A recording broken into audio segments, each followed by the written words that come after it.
Hello everyone, welcome to our YouTube channel. Today we will learn how to create an Excel sheet for time series data.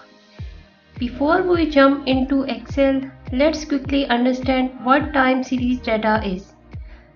The time series data is a sequence of data points, each associated with a timestamp.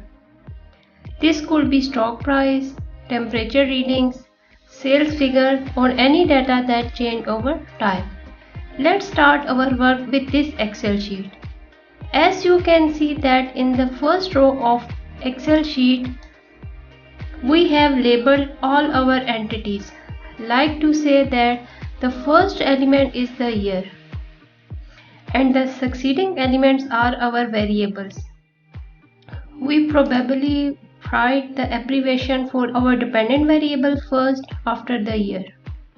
Then for the subsequent rows, we may enter the labels of our other independent variables. Like in this Excel sheet, we have 4 variables. First variable is the GDP, which is the dependent variable, whereas in this sheet we have other 3 variables. INF is the abbreviation for inflation, IR is the abbreviation for interest rate, and ER is the abbreviation for exchange rate. Now looking at the column for this time series data, the first column is for the year and all other column represents the variables. Now we may import our time series data in the Excel sheet either manually or import it from some external source. In this Excel sheet, our time series data is arranged in ascending order. Ascending order means from small to large. Like from 2005 to 2023. We can also change the order of this data as from 2023 to 2005 by selecting all the data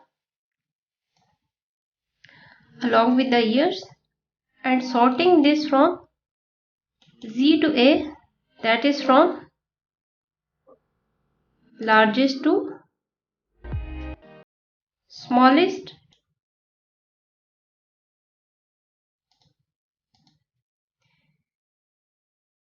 As you can see that like this way your time series data sheet gets ready for analysis. So don't hesitate to experiment with your dataset. If you found this video helpful, please like, share and subscribe. Feel free to ask any question in the comment section below. Thank you. We'll see you in our next video.